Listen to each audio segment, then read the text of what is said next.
Hi, I'm I'm Jane Velez Mitchell for Jane Unchained, and I'm here with little Foxy, and we're talking animal rights. We have an incredible panel today. The one and only Donnie Moss from TheirTurn.net and Aylam Orian, who is the president of Our Planet There's Two, which organizes National Animal Rights Day.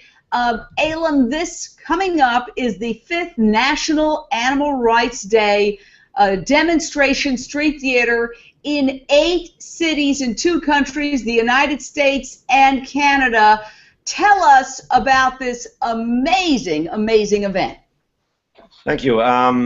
Yes, this event started in New York City in 2011 as an attempt to replicate the amazing street or kind of installations that have been done in Spain by Igualdad Animal, or Animal Equality. I happened to travel in Spain, and I saw them in action, and I was blown away. And I said, I got to bring these methods to the U.S. And so in 2011, we made an attempt in New York City to unify all the different animal rights groups in that city, and to do one major big event where we all unified, voicing our voices for the animals. And that's what came out, the first National Animal Rights Day in 2011. And every year we're growing, as you can tell. Last year we had 3 cities, and this year we have 8 cities, including for the first time in Canada. Well, did you borrow from Spain the amazing, impactful, very emotional habit of taking deceased animals, many of whom have died as a result of hideous factory farming practices, and incorporating those deceased animals into your event? Tell us about that. Yeah, so we for the first events we did just with people holding very effective posters, images of animals, different animals being abused, and then 2 years ago we had the idea, after watching those amazing comrades in Spain doing their event on the International Animal Rights Day with 400 bodies of animals that died in different industries.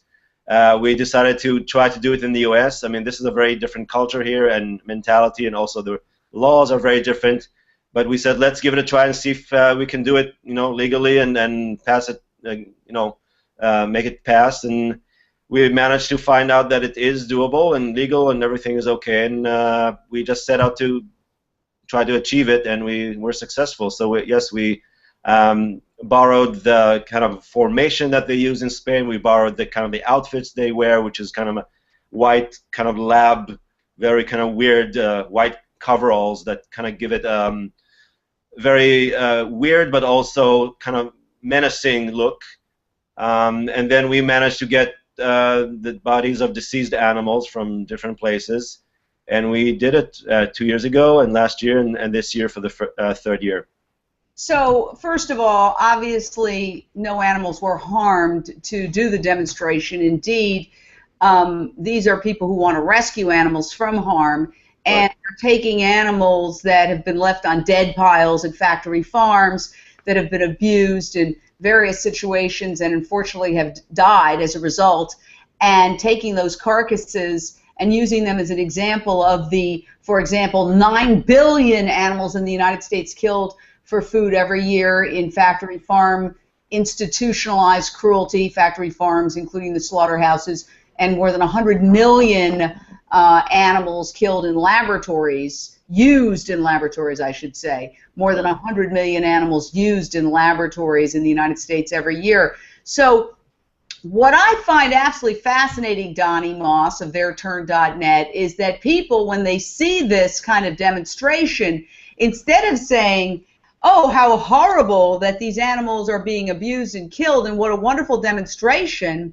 some people who are not in our movement react by saying, oh, that's disgusting, don't show me that, how dare you use those dead animals, as if the people who are trying to expose the cruelty are somehow responsible for the cruelty itself, simply because these people don't want to look at the truth. Exactly.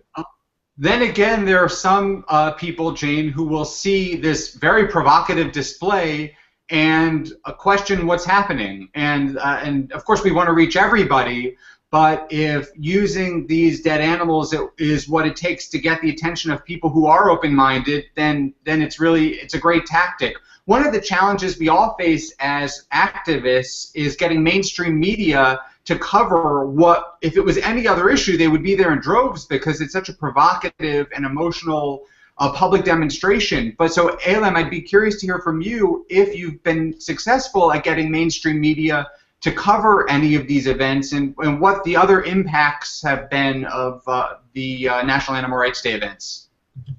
To be honest, like you said, it's very hard to get the media, and even though this is considered provocative, we got some media, some local media in the different cities where we held the event, but we're not on the national news desk yet.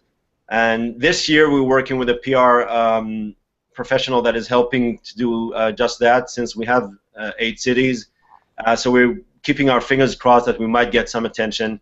But I want to mention something, like Jane said, for people who are curious, the animals that we get, of course, no animal was killed for us. They all died on their own in various places.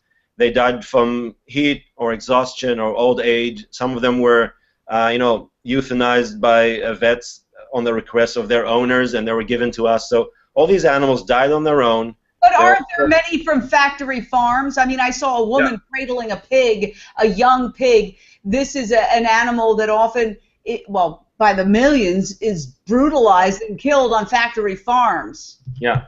So yeah, some of them are, like pigs or chickens or baby goats or calves. They're from factory farms. And again, these are all animals that, they spend their time there under horrific conditions, and some of them just pass away on their own. So we take only those animals, and of course we don't pay for any animals. We just manage to get them to be given to us instead of them being thrown to the garbage or given to rendering plants that use every bit of their body. So for the people who are curious, we get them for free. We don't buy them. We don't kill them, of course. We just manage to take them from these places, and we're actually going to give them a very respectful ending, because as opposed to those places where they will be thrown to the garbage or ground and used in rendering plants, we clean them, we cradle them in our arms during the ceremony like you would do with a baby, and later on we cremate their bodies and spread the ashes in a very touching ceremony. So we really give them a last kind of loving touch towards the end of, they're dead, but at the end of their journey we really respect them and honor them, and in no way disrespect them. So first of all, it's so heartwarming to hold little Foxy, and you're holding your companion Max, who is very my cat is out and about roaming in the backyard. And to think of how these animals are brutalized by the millions. But mainstream media does not generally cover a demonstration like that. The irony is the mainstream media will say, "Ooh, that's too graphic," and not address the issue. And I personally believe it's because they don't want to look in the mirror and look at the fact that, well, A, you've got the advertisers who are mostly animal exploiters, or a large percentage are animal exploiters in terms of fast food companies, etc. And B, you've got the people making those decisions who are eating meat and who are wearing cosmetics that are tested on animals. They don't want to look at their own behavior. So this is going to happen through social media. I personally believe that's why I started Jane Unchained, and I believe that's why Donnie Moss started Their Turn. The change that's going to happen, we're going to do an end run around mainstream media and get directly to the people and show them what's really going on, because insanity is doing the same thing over and over again and expecting a different result. We can make these videos go viral on social media, reach the millennials, reach people, and once they see these videos, their lives will change. Tell us, though, how many cities, where, when, if people want to get involved.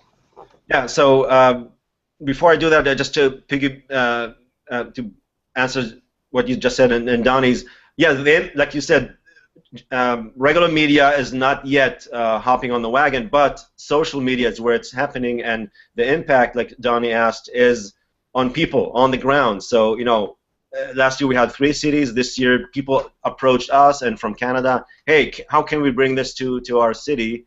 And we of course guide them and help them in doing it. So it's happening. It's spreading like a little like revolution, spreading on the ground in the field among people. And like you said, Jane, that's I think where it will kind of spring up. And at some point, the media will have to stop ignoring it because of their interest, like you said. But it's happening in this year in Los Angeles, in San Francisco, in Colorado Springs, in Seattle, in New York City, a week after the other events because of location availability, and also in Northampton, Massachusetts, and then in Ottawa and Toronto in Canada. Wow. Now, tell us very briefly, what's your background? You have a very exotic accent, and what brought you to this place in your life where you're devoting your life to this? So I am from, I was born in the U.S., in Cleveland, of all places, but I grew up in Israel. And like your friend Adi Gil, from an early age, I was very passionate, an animal lover, and in Israel there's many cats everywhere in the street, so I was like a feeding station for cats, and of course the neighbors thought I'm crazy. So I started getting involved, for cats and horses. We used to have this phenomenon of horses carrying heavy carriages filled with appliances going in the streets, and people would throw their appliances and put them on the carriage. So I was getting very anxious about all these things that I was witnessing, and in those days, I'm talking about 20 years ago, Israel wasn't very advanced as it is now in terms of veganism and animal rights. So I do what I could for animals, and then when I moved to the U.S., I was looking for my place and how can I bring my skills and abilities to help animals. And I worked for other groups, and I tried leafleting, I tried the shouting and the chanting and all other kinds of activism until I really traveled to Spain and saw these people in Spain, and that hit me in the stomach, and I said, wow, the power of video and the power of mass installations and mass demonstrations, and and as opposed to other animal rights demos, the purpose of us holding these animals is not so much to shock people, but it's literally to show them, look, these are these animals that most of you have never seen in your life. Most people never seen a pig or a chicken in their life. They only see them as a chopped up piece of meat on their plate. So just look at these animals. This is how they look like when they're sleeping or when they're lying in somebody's arm. They're all, we clean them. They're all whole and complete, and they're not bloody or gory. This is how they look like. These are the animals that you're eventually using or eating, and you make the decision. We're not forcing anything on anybody. We just stand there silently holding them, and we're inviting people to engage with us if they want to, and feel what you feel as a result of seeing this, and maybe make a decision if you want to change your lifestyle so this doesn't happen again. So that's the idea of these public kind of exhibition demonstrations. Donnie, I think that going into the discomfort zone and making people uncomfortable so that they're provoked into thinking and feeling is important. Yeah, I mean, we've seen that in any social justice movement, disruption affects change, and this, in a way, is a disruption. I think some people are confused about what animal rights is. Animal rights, we're not looking to give animals the right to vote or to get married or drive a car. We're really asking for people to give animals the right to be left alone. Wild animals should be left alone, and domesticated animals should be treated with kindness. It's that simple. Animals exist for their own purposes. They're not our property. They don't belong to us they're not here to feed us, they're not here to clothe us, they're not here to entertain us or provide us with their bodies for experimentation. They are our neighbors, not our property. And I think that's one of the messages I think that National Animal Rights Day hopes to convey to people. Well, I want to say that I think things are changing rapidly. I notice, for example, we've gotten contacted, Jane Unchained, by Spanish animal rights groups that are now joining with us.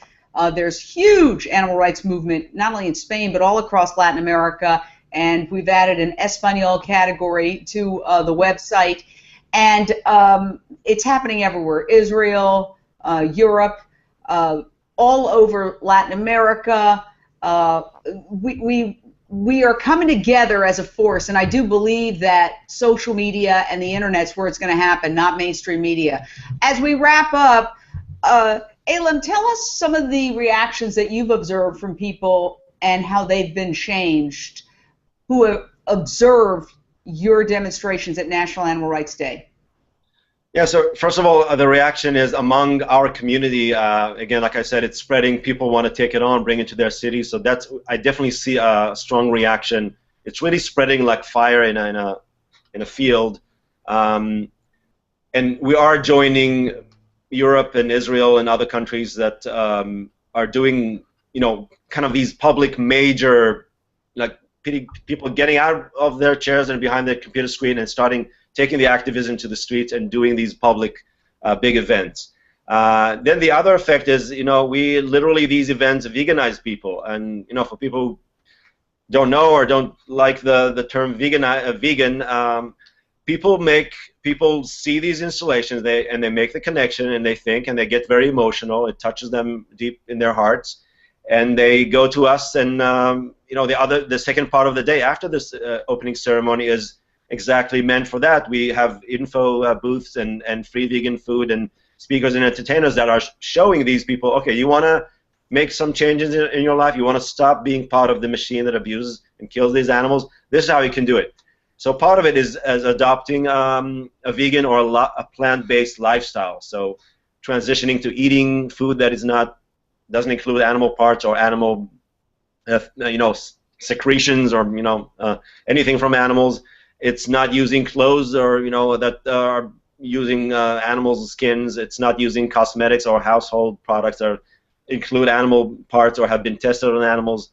So basically, literally taking animals out of your life, of course, keeping your pets and beloved animals in your life, but stopping the reliance that we all have on animals in every aspect of our lives.